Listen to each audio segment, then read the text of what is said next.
Good evening, Starfleet. Yeah.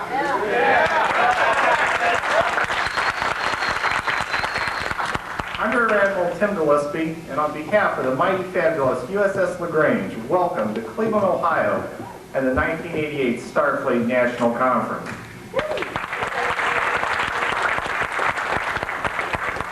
This year, Starfleet has been fortunate to have been instrumental in the planning of our host convention.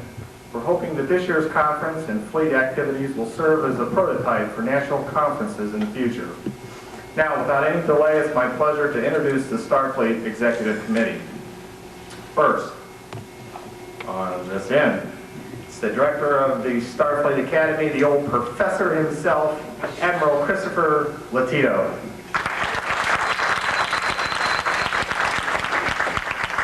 Next, a man who is like a deity to many of us. My buddy and idol, Admiral William A. Buck Krause.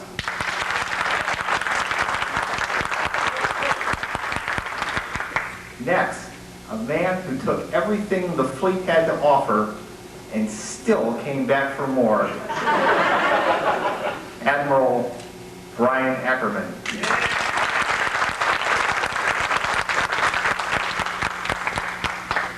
Finally, a man who needs no introduction.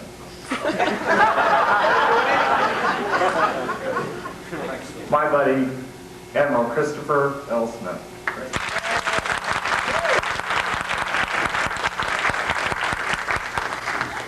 I'm exhausted, by the way. So if you can't hear me, just tell me to speak up. I'd like to welcome everybody to the International Superman Exposition. I hope you're all having a good time. And I'd like to also point out that the giant line of maroon that walked down through the streets of Cleveland today looked fantastic.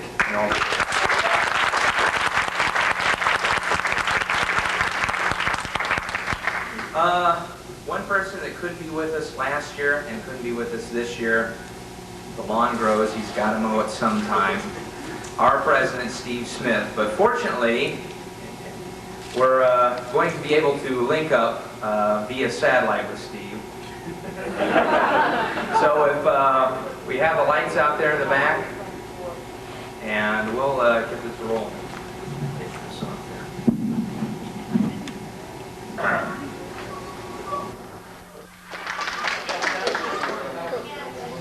The Starfleet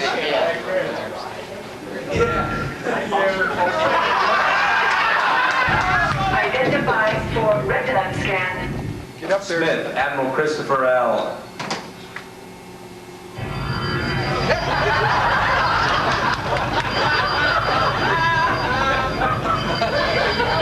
Security test approved.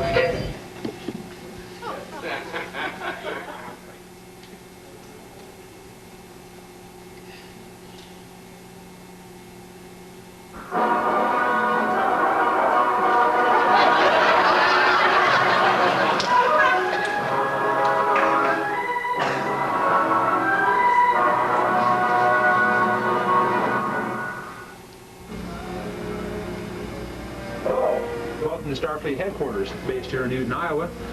I'm sorry I was unable to attend the conference this year and the convention, but due to a conspiracy problem that we're having in Starfleet, we still have a few bugs to work out of the system. Admiral, on the desk. Like I said, excuse me one second, one of the bugs. Anyway, we'll just set the bug right down there in the back of the collection room. They'll be out of the way. No, seriously. Due to a lack of funds, mainly money, I had to put a new clutch in the pickup truck to get myself to work up in Melbourne, Iowa. And my boss decided to take a vacation the same week that I did. So now I have to work Saturday, Friday, and possibly Sunday. I'm not too sure yet. That shot my whole weekend. So anyway, hope everybody's having a good time up there. Chris Smith has really worked hard to get this convention going strong. And like I said, I hope everybody's having a good time. Basically, I should introduce you to the office here. This is Starfleet headquarters. This is the desk where all the work is done. No, this is the desk where all the work is done here in Ohio. That Iowa thing, that's all a fantasy. That's make-believe. This is the real stuff here. The files, I have two separate files. I have a large cardboard file where most of my letters and everything like that goes into, where I keep the chain trim for the uniforms and the other things that I'm selling. This file here is mainly for receipts that come in through the week that are filed away, pulled out once a week. Then I go through and deposit the checks, send the receipts off to Tim Dover so he can get them in our computer for our mailing labels. And these two boxes down here is where we keep the membership kits, membership cards, yellow and white cards, your certificates, handbooks, and the envelopes for mailing them in. Few stamps, calendars, checkbook, which comes in handy quite often, paying our bills. Basically, this is about it. Nothing fancy, but at least it gets the work done. Okay, a few things that I would like to cover, that I was going to cover while I was at the conference. Unable to, so I'll cover them here this way on videotape. Let's see. One of the things we're wanting to do is raise the rates up starting September 1st, $10 for U.S. members, $15 for overseas and Canadian members. The fact behind this is what we would like to do is start mailing the communiques out first class. Due to the problem, we are having problems with third class bulk mail. As a lot of you know, it is very slow when we mail them out. It can take anywhere from 2 to 3 weeks before they get completely distributed out. So mailing them out first class will help eliminate this problem. That way, if we do happen to run late on the communique month, like we are this year it seems, it won't take as long for communiques to actually get out. You're looking more like 4 to 5 days at the maximum. So if we are, like I say, running late, you'll get them sooner. So we hope that you'll cover that with your people and everybody on your chapter. Let them know that we want to do this. It will help cover the cost, and it won't be that much more than like what the official fan club is charging now. I think they're charging like $9.95 a year. So we're not really making any more money, but we are, you know, it will help out the kitty for mailing. Okay, some of the other things we have a new computer chief, Tim Dover, out in California. The records are going to take a while to get straightened out. Things were pretty messed up, and once he gets things back online, we should be running smooth. We hope to be back on track and running smoothly by the February of 1989 issue. We will be looking for a new chief of communications too, so the February issue will probably be done by another person.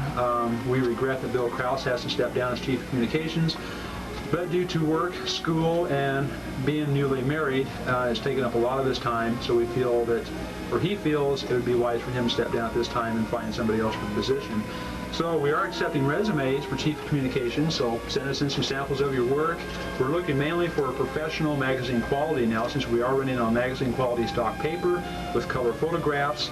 For example, none of you have probably seen this issue yet. Hopefully some of you have. It's supposed to be mailed out this week. This is Sunday night here. Karen called me today and it's supposed to go out Tuesday. I don't know if this video camera will pick this up, but this is the April-May issue.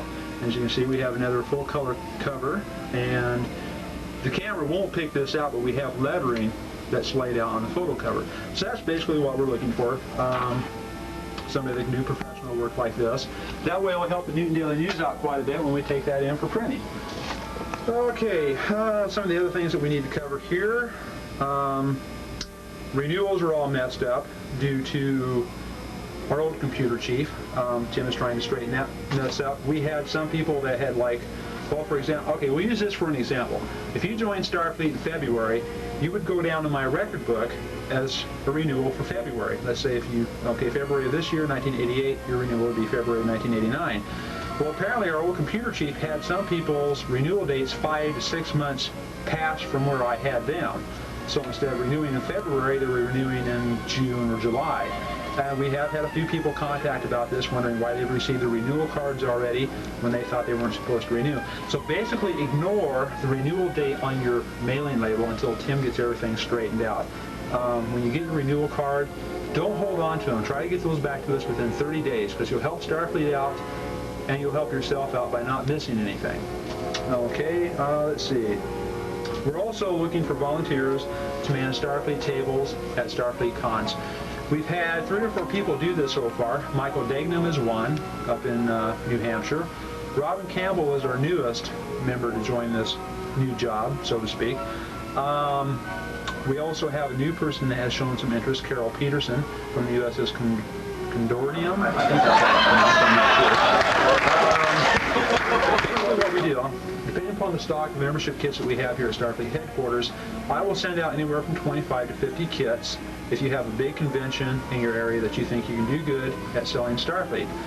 like a lot of people have told me, when people come to a convention, they want to walk away with something. They come to the table, they see what you have, but when they pay the $8, somebody says, well, fill out this flyer, and we'll mail you your membership kit, and your communique will come, you know, 2 or 3 months later down the road. A lot of people go away feeling, well, I really didn't get anything for my money. So we've had very good luck with giving the kits out right then to the people. We will need to have very good records kept. Let's say, for example, I send somebody in the group here 50 kits. Let's take Carol Peterson, for example. She's wanting some. What she does is when she receives those, I'll have to send those to her UPS. They go to the convention. They have the person fill out the flyer, all the information, make sure they collect the money, preferably cash. Usually at a convention, I think most people carry cash and pay in cash. We do not accept credit cards. Then I will need the money that was collected sent to me as soon as possible. Like, well, conventions are usually over on a Sunday, so if Monday or Tuesday, when you can get to the bank, try to send me like a bank's cashier's check or a money order. That way we can get these processed faster. Plus, another thing about that is it helps STARFLEET save in postage costs because we're not, you know, spending $1.25 for each kit to get out. So that will help us out quite a bit. Basically, I think I have covered everything. Let me double check my list here. I think that's about it. If I've missed anything, I'm sure that Christopher Smith will fill everybody in, let them know what I might have missed. Like I say, I suppose in closing, this is the room. Got a little technical difficulty there. We are coming to you live satellite from Newton here. You know how Iowa satellites and transmission antennas can be.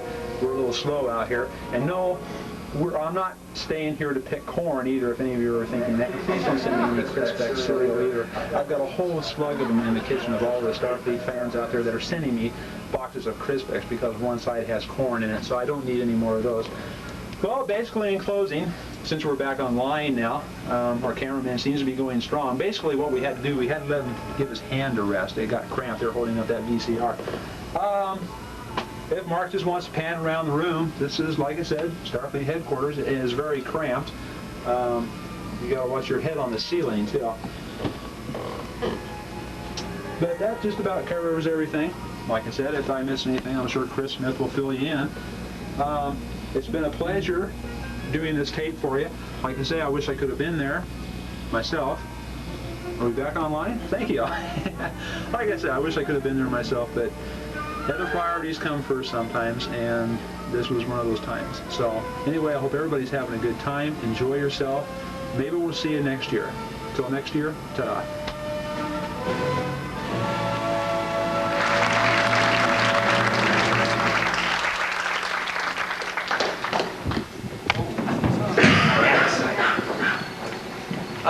I didn't know if Bill was going to cover this, but I did want to mention the thing that Steve did mention about the raising of the membership rates. In your June communique, you'll be asked to survey this so that we see exactly what you want to do. And it comes down to being able to deliver your communiques to you a lot faster and with a lot less loss through the United States Post Office. Basically, a few things I just wanted to cover with you before I turn it over to Brian. Is the membership handbook that is going to be updated later this year.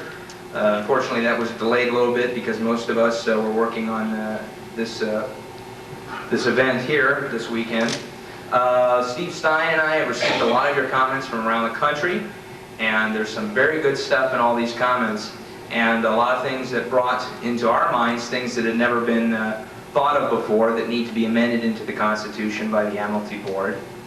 So we're going to be working on that later this year, hopefully starting in the middle of August sometime. So we still would like to solicit your comments. Just send them care of my address, and I'll be more than happy to look through them, and we're going to bring things out that are really important and take them before the Admiralty Board so we can vote. And of course, as you know, the Admiralty Board spread all over the world, with Leanne Jackson being our furthest member of the board away in Australia, which, by the way, I'd like to thank Karen Mason and Tim Gillespie for the decorations for the meeting tonight. Our flags up here represent the 3 major countries, that Starfleet is represented in, and the smaller flags represent the, just one or two people in these places.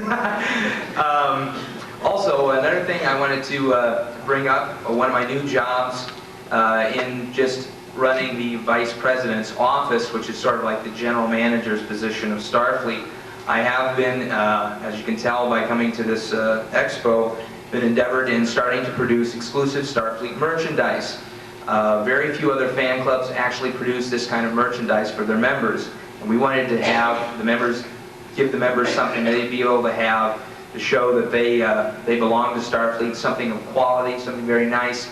And the membership pins went over so well. We started off with the porcelain coffee mugs, the barrel bags, and the t-shirts. So most of you have seen those in the dealer's room, and I hope you enjoy them. And we're going to have a lot of other things coming, like the golf tee set and various things like that. Also, a couple of things I did want to bring up, a couple problems that we're still having throughout the fleet. And this mainly comes down to commanding officers and regional coordinators, is that we're getting a lot of complaint in the fleet office that mail is not being answered. And we really stress to you that if people are writing in, whether it's information on your chapter, or it's a member writing in with a problem or needing information, if you, the commanding officer, or the regional coordinator, or sector chief, or even any of us don't have the time to answer a particular piece of mail, then we should pass them along to the next person in the chain of command, or somebody within your staff who's willing to answer this mail. We've had some complaints that people have written to various chapters and have not received responses for 8 months to a year. So we really stress you answer that mail or find somebody that can, because we all know that things come up and everybody's busy on their own little projects, but you do need to at least get that mail answered so people know what's going on. Most of you commanding officers, through general orders, get a good idea of what's happening in the organization, and we really need you to pass down that information to your members through your newsletters or at your meetings or whatever. That's another thing that's very important, passing down that information. We had a lot of improvements in the past year. We had a really good year this past year, as well as the year before. I'm informed by Tim Dover that we now have over 3,000 members in the organization. It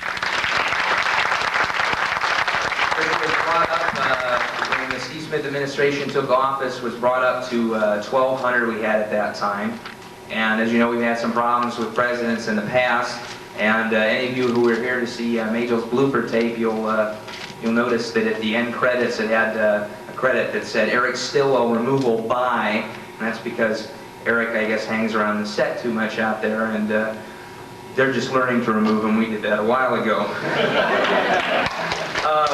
Anyway, I'm going to turn this over to Brian Ackerman, the Chief of Operations, and he'll be able to cover things under his first time speaking at the National Conference, even though he was the Chief of Operations before.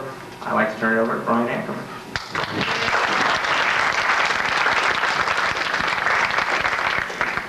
can't believe I'm doing this again. You'd think I would have learned better first. Before I get started, I have the sign-in sheet here for anybody who hasn't yet. I also have the official Starfleet pen. This pen is rigged to explode at the end of the conference, and I do have the disarming device, so I would expect it's in my hands by the time we finish this, so let me pass this around. Cut that one over well.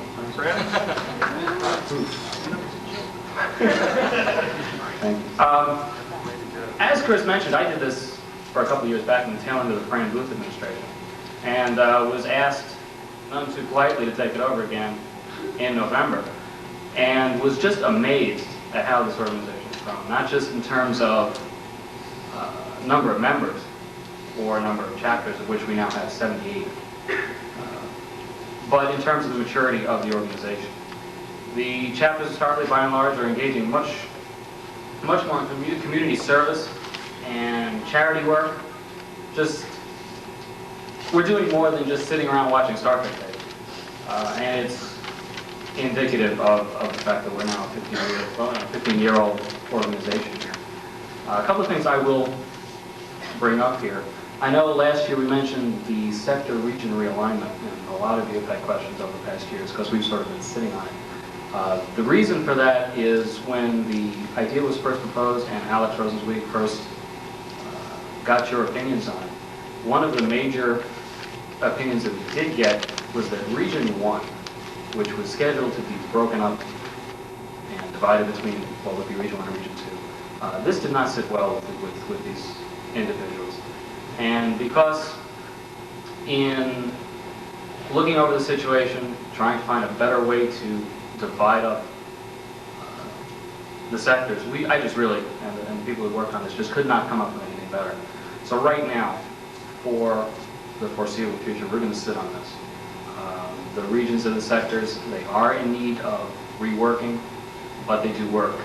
And until we can find a way to divide the fleet in a way so that the people who wish to stay together are together, I'm just not going to run into it. I don't think it's that important that we should risk breaking up groups that wish to stay together.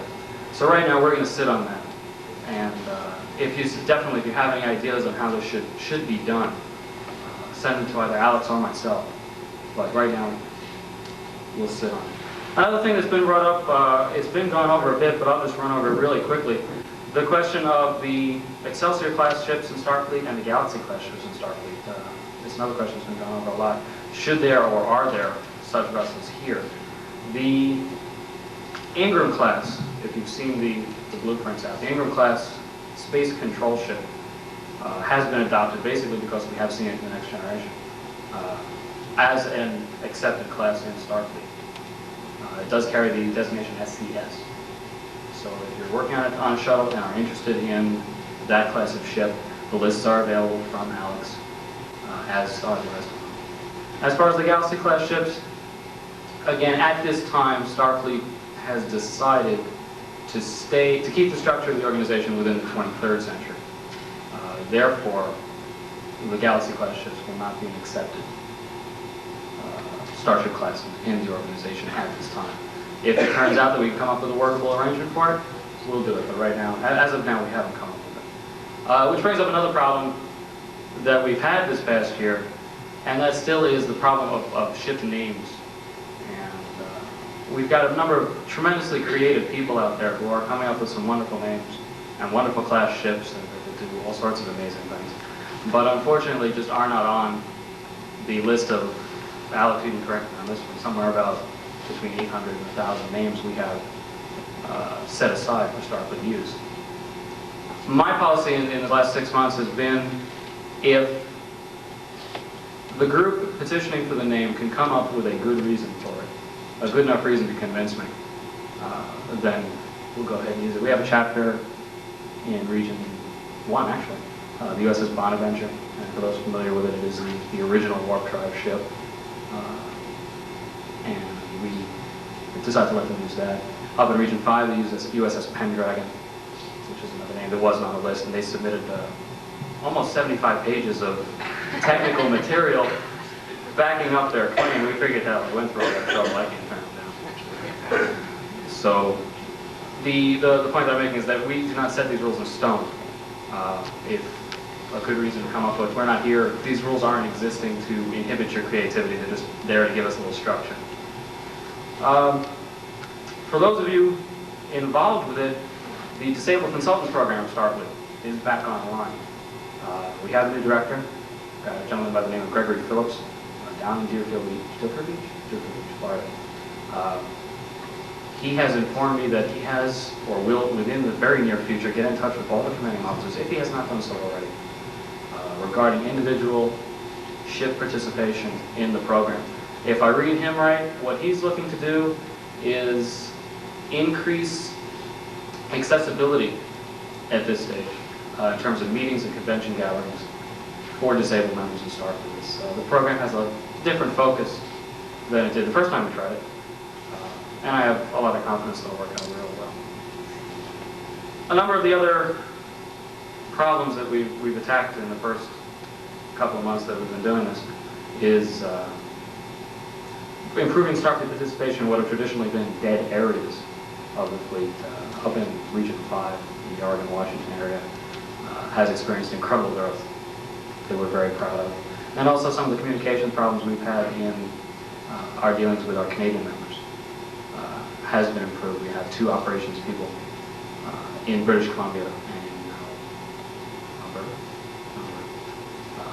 who are going to help me and the new sector chief up there, Tom Davis, to make sure we do not ignore some of our best members. What else? Just wanted at this point, just want to congratulate a couple of people. I don't think any of them here, but I'll mention them anyway. To Linda Neighbors, who was officially promoted to Rear Admiral and appointed as Regional Coordinator for STARFLEET Region 1.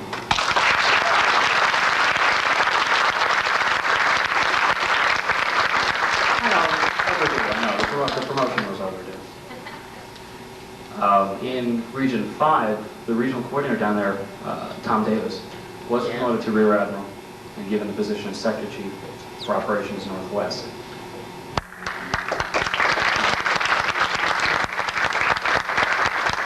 And Scott Spadaro of the USS Saratoga was appointed to replace him as Region 5 Coordinator. I think I've covered everything. We will have a question and answer a little later on. And I think the membership list is circulating. So at this point, I think I'll turn it over to Buck Krause, our Chief of Communications.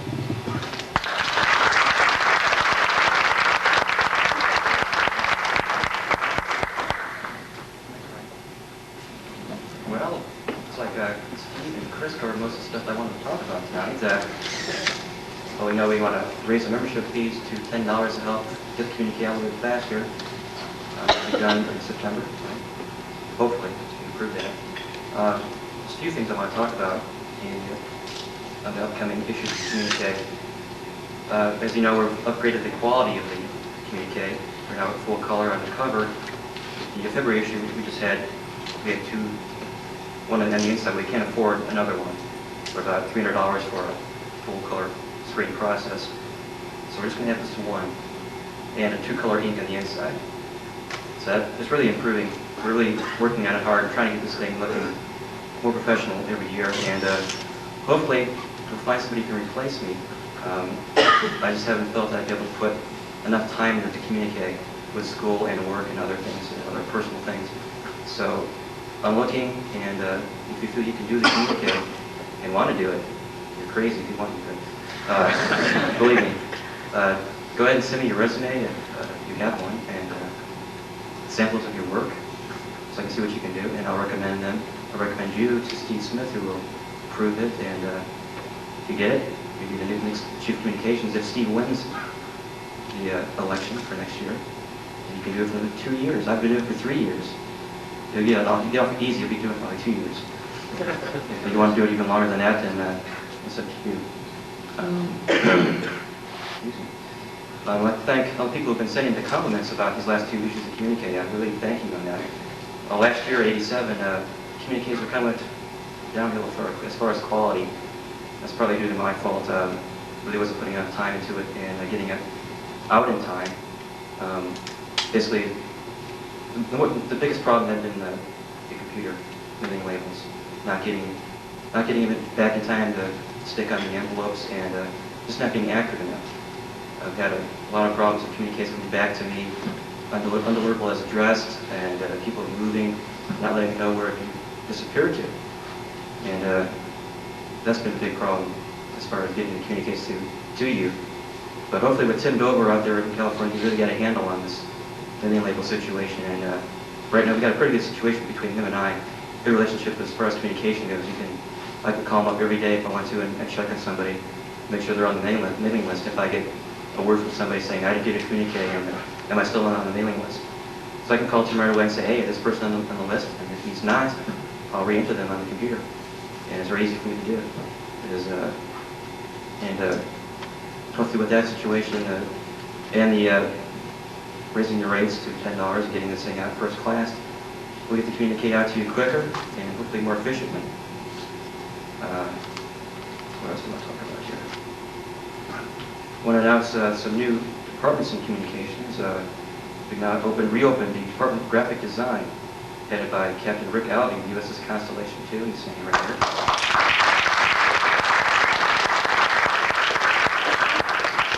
The Canadian staff has taken that over just recently, and there's an announcement in this June communique, and where you can be reached, and I believe he has listings of what they offer, and you can contact him later on. They do typesetting, all kinds of graphic work. So. And also, we've reopened the pen pal service. You noticed that in February communique. Sandra Keel has taken that over, and it's doing very well. And that's about it, really. I don't have to talk about it. We'll go into the question and answer period. You can answer whatever you want to know about communique. Lastly, I want to introduce my staff. I do this every year. And Admiral Tim Gillespie, my Senior Vice Chief of Communications.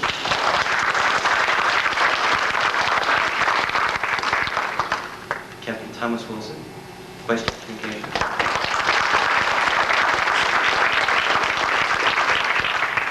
Commander Karen Mason, my distribution manager. It's a big job that she's done. She's great at it. She's done almost all by herself, right, practically. We figured out in the past 3 years we mailed out 45,000 individual communiques. That's a lot of stuff that you're mailing and sorting. So thank you, Karen. And let's take a second to introduce Chris Viedo now, our Academy Director. Thank you.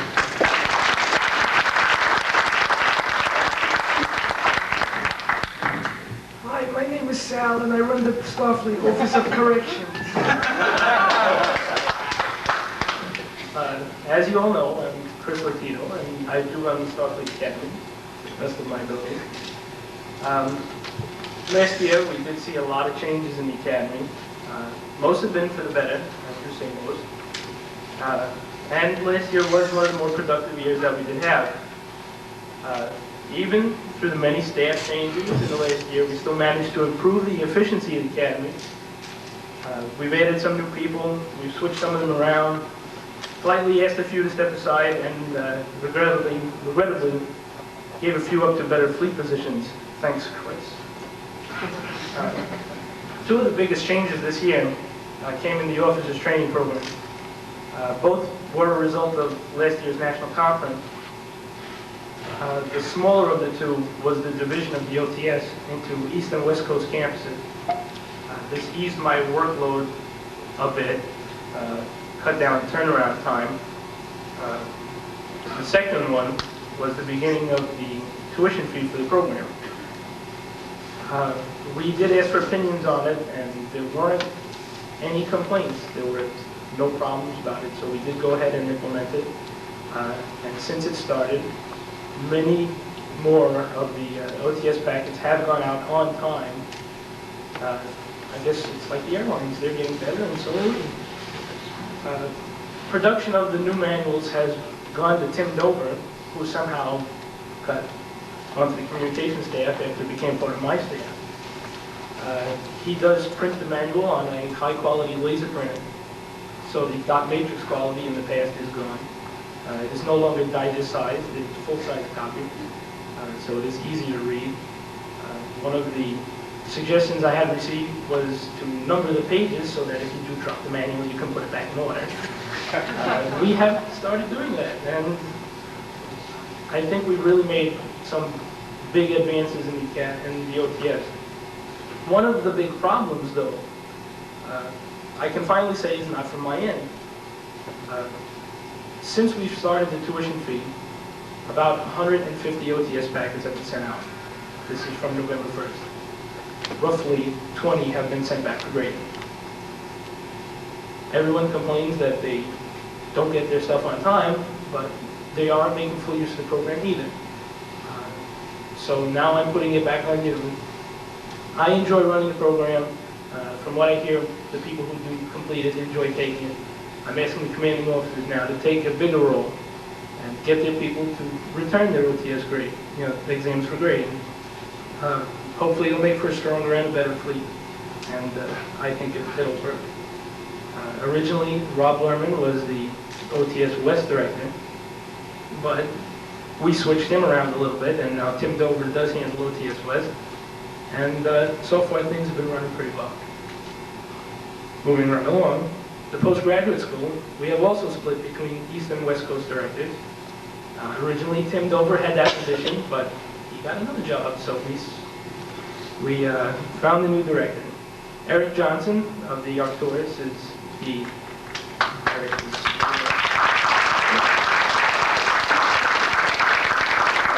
He is our East Coast director and overall director of the postgraduate program. And Rear Admiral Jack Fields is the West Coast director out in California. Currently, I would say the PGS is running at 90% of what it was at before. No, I take that back. It's an improvement of at least 90% from what it was before. Now that we have some new blood in there. The program structure has been rearranged so that there is a natural progression in the courses. And a few new programs will be coming up so that we can complete some of the sequences that people go, I don't have a bachelor's, what do I take for a master's? Because there is a doctorate and I can't get from one to the next, but I'll go in the middle. So we will try and fix that up. The College of Medicine is still being run by Sherry Bowen. She has added on Peter Lutz as her operations person. Now that Sherry is the regional coordinator for Region 2, which Brian didn't mention. The program was revamped last year. What are friends for? The program has been revamped. It is now a more elaborate program. You don't need a degree in medicine to complete it anymore. But the new program adds specialties in cardiology and alien sciences and emergency medicine. It is still a difficult program, but it is a lot of fun and a lot of people still enjoy it. The Vulcan Academy of Science, I know, has been one of the thorns in my side in the last year. Many people did complain that they weren't receiving materials, they weren't even getting any responses at all. The director was replaced. Fran Costello is now the full director instead of just the co-director. The complaints have stopped, although so have her reports. But as long as the complaints don't come in, then I guess she's still doing her job, and I'll just have to bug her about the reports because that's my problem. The computer education program is now in full swing. They do have a range of programs, as does the postgraduate school. The enrollment is small, but again, there is positive feedback from it. Many people do enjoy the program, and gee, I seem to be repeating myself an awful lot. Everyone enjoys the program, and it is a lot of fun. Sharon Ann Campbell, aside from her work in the College of the Computer Education Program, is doing work with the Alumni Association, which I will cover in a little while. The security school is the thorn in the other side. We've had some large problems with that one, where I was told that the director wasn't answering his mail again. But the problem was no one was telling me about it until just recently. I got a complaint sent down from operations. It seems as though, yeah, I know it comes around and goes around. But if people don't tell me that there are problems with any of the programs, then I really can't do anything about it. And if someone does have a complaint, I want to hear it. I really don't want to hear from Brian, who's just come back from the convention, saying that people have sicked him and trapped him in a corner, saying, you know, where's my stuff? And that was last year with the OTS, and I wasn't even at that convention, and they were trying to kill me. But Wayne Compton has resigned his position. He's no longer the director of the security school. We do have a few people in mind, and by the end of the week, a new director should be found, and we should get things back on track with that. The Senior Captains Network, still one of the most vital parts of the shuttlecraft program. Rob Lerman, there's that name again, has really turned it into a real working group. There's a high level of leadership that is coming out of the program. We find that it's still an effective means of getting some of the chapters going. Rob is, I think he's trying to get a co-director for that, because he does have another project that he started working on, which is the College of Command Training. We had started to discuss this program last year at the national conference. We have made progress on it. The old director has been taken away from me. He's now the chief of operations. Thanks again, Chris. Now that Rob has it in his hands, he has made some strides in contacting some of the greatest minds in the fleet. And we plan on putting together one of, no, we didn't ask you, Chris, okay? I'm sorry. Maybe we will, maybe we won't. The manual that is being put together is really going to be, is really going to cover most of the major aspects of running a chapter. Not necessarily dealing with Starfleet, but now dealing with the people. We do have a standard of expectation that we do want from our commanding officers, and it's going to be a rigorous training program. But the commanders that do come out of it will be the best ones that Starfleet has to offer. The Alumni Association is finally in swing. 2 newsletters have come out to date, plus the Academy overview. All the Academy directors are sending applications to the Alumni Association with deployment. We like to call it the Academy's best kept secret because no one has, or the enrollment has been slow, but I would like to remind any Academy graduate that they are welcome to participate in the program. There are 2 levels of activity. You can be an associate membership, which costs you 4 self-addressed stamped envelopes, or you can be an active member, which costs you, I think it's $5 a year. It's a good project to take advantage of. There's one feature in the program that has gotten positive feedback, and that's the What Bugs Us section of the newsletter. It's a place to air your gripes. You know, it could be anything. You know, it's a place for you to tell us that there's a problem if you really don't want to address any one person specifically. We have already corrected, 2 or 3 problems from the publication. And again, I urge you to participate in it. Finally, one of the new programs that is being worked on is kind of a specialty. It's for the Starfleet Marines. They are going to be starting an officers training course. Rob Jackson is working on the manual for that, and I'm looking forward to seeing it. Other than that, I wish you all a good time, and I guess I'm ready to turn it back over to Chris.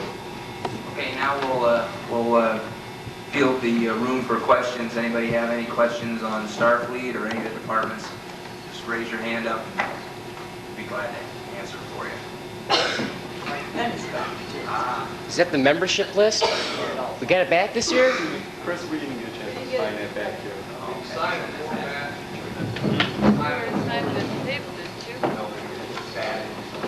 One thing I have been asked a lot of questions about in the past year is the military status of Starfleet, which doesn't really exist. Starfleet is and will always remain a fan organization that has the trappings of Star Trek draped on its corporate structure. We have had several articles and several different newsletters saying, how military is the Starfleet organization, or how military should it be. The standing of the executive committee now in office, and as part of the Starfleet Constitution, states that Starfleet is first and foremost a social fan club, and that's about all it will remain. With the exception of the uniforms and ranks, which is just sort of us playing a tongue-in-cheek game within our organization. But I have had many questions about that this past year, and those people have been asking them. If some of you are here, that is the case with Starfleet right now. It's definitely a social organization. Obviously, it's been suggested, not been suggested by people that it is a military organization, but how far does the chain of command and the military courtesy go? There is no such thing. You're courteous to people within this organization because they're a fellow human being, not because they outrank you. And that's Starfleet's policy on that, for those of you who've been writing me in the past couple months on that question. Any other questions? Oh, Brenda. Yeah, in regards to the thing with rank whatever. There have been rumors and proposals that have been floating around the fleet as to standardizing that. Some of the proposals I've seen seem to pre-require that one spend one's entire adult life in Starfleet in order to, like, get command of the chapter, and some of them are like, whatever. How are we handling that, or are we? Are we handling that? That's a good question. Starfleet's made a practice in the past of letting the individual chapters and the individual chapter chairs handle their ranks and promotions. Starfleet did used to do it themselves. They had chief personnel to do it with. It just didn't, it's no longer feasible with the size of the organization. As to how long a person should be in Starfleet, if we're judging from a money collecting point of view, having someone spend their entire adult life in Starfleet is not a bad idea. At $10 a clip.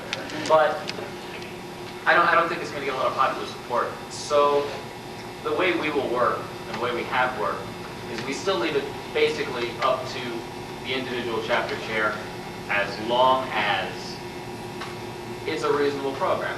Something requiring a person to be in Starfleet for 15 years to become a lieutenant, it just is not.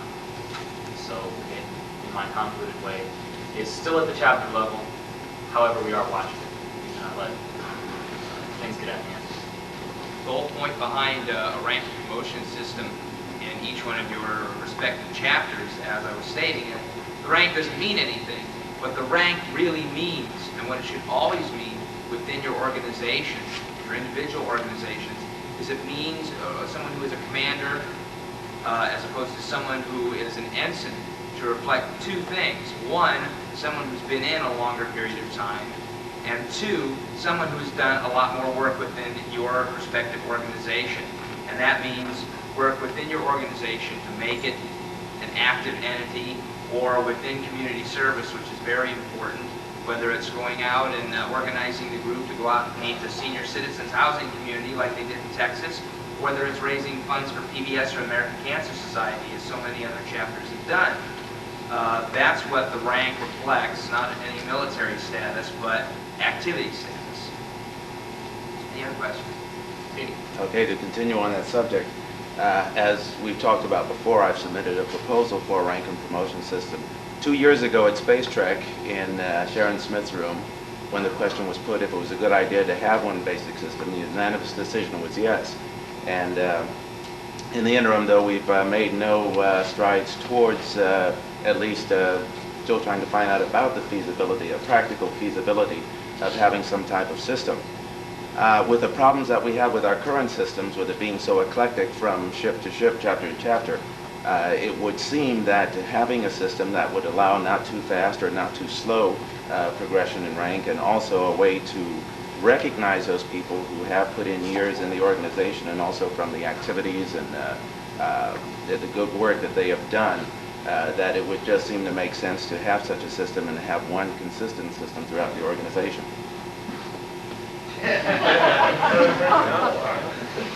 Yeah. Thanks, Chris. Your point is a valid one.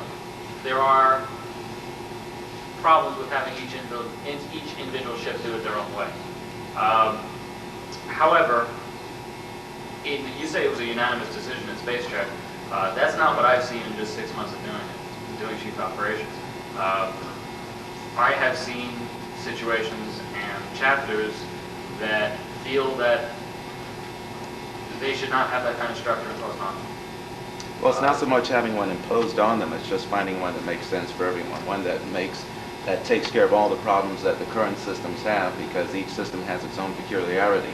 But just having one that will take care of all of those basic problems, like I mentioned, people who, for example, if you transfer to another chapter and they have a different system where you think, well, wait a minute, with this system I'm not going to advance too quickly, or I'm not going to advance fast enough. Or you have other chapters that award a promotion as an award, and there are only so many rank levels in that you can go. So again, it just seems to make sense to have one good, consistent system that will take care of these problems that we have. Steve has offered to bail me out. I'm going to think about something else. Steve and I have talked about this before, and we also discussed it last year when we started talking about the College of Command Training. And it's not really necessarily the decision, but what we talked about was that as part of the College of Command Training, we would include, among a promotion system, other systems that would be suggestions. These are systems that have worked for other people, and to design, in this specific case, a promotion system that this is our suggested promotion system. You do not have to follow it, but it's good. It's worked in practice in many chapters, and you would might do yourself some good by, if not adopting it verbatim, at least basing your system on it. So that's kind of what we've been talking about as far as approaching some sort of uniform fleet-wide promotion system. Steve covered it really well. It's one of the few portions of the College of Command Training Manual that has actually been written. And we have taken just that. 3 of the promotion systems that seem to work the best, that work the best in practice. The systems currently in use on the USS LaGrange, the USS Jamestown, and the USS Casimir 14 have been outlined in the manual as a suggested base. It's not to say just these 3 chapters are the only ones who have a good promotion system, because it's simply not true. These are the ones that we've seen that have worked the longest time, and the best. They have been put in the manual as a suggestion. And I think, Steve, that will address the issue of having a common promotion system where it is a suggestion rather than being imposed on. Should cover. Okay, well, I wouldn't even go as far as saying as imposing it on the organization. It's just a matter of finding one good system. I believe one good system can be found. It doesn't have to be mine, but as long as we do find one system that works for the whole organization. It doesn't have to be super complicated either. No. But just as long as it takes care of all of the problems that comes up, because at present, until the CCT is instituted, each chapter has to come up with its own system. And logically, they come up with using one on their mothership. But still, in all, a chapter has to come up with their own system, and that keeps going on and perpetuating. And it's, as Starfleet bases itself on the current U.S. Navy, they have one system. They don't have a different system from the Kennedy to the Eisenhower to the New Jersey. So again, it just seems to make sense for us to go on ahead and at least try one. Let's say try it on a 6 or 12-month basis. If it works, fine. If not, this topic here was one of the reasons why we have the command level officers meeting tomorrow, to find out from the commanding officers of various chapters exactly what's working, what's not working on their chapter. And I think that's going to give us a good reading about whether there should be a required fleet-wide standard rank and promotion system. So we can survey that tomorrow as well. Which reminds me, concerning the command level session, that in your program is built for commanding officers only. I'm going to throw it open to more or less anybody who wants to come in. As many people as will fit into that room, basically. I don't see a reason to limit to captains as well. So tomorrow at noon in room 204, anyone who wants to show up and just shoot the breeze, basically. And we'll try and do some serious brainstorming. I'm sorry, Tom. I was going to comment on what Steve said. I know that's probably what a reasonable suggestion would be maybe put some of those recommended things into the alumni newsletter. Of course, that doesn't go to a lot of people, or general orders or something that might get out to people, just so they can see new chapters for now as a recommended thing, because people don't want to do a whole lot of work when they start a chapter and they see a good example and think, oh, chances are, okay. But there are some people who will not see our point of view. Even if it works for the whole fleet, they will say, I want this system. I want this system. This is easier for me. This is what I want to continue to do. And even though we see it as reasonable and best for the whole, Starfleet, they may not see it that way, and they will fight tooth and nail against it. And that's what I think what you're doing. Right. That's very true. I think it's 10 after 10. We're going to break for refreshments, get back to the room, and we'll come back with a short talk by our guest speaker this evening. Can we do something like post the group pictures in that bulletin or something, because people don't want to get out as soon as they can? Great.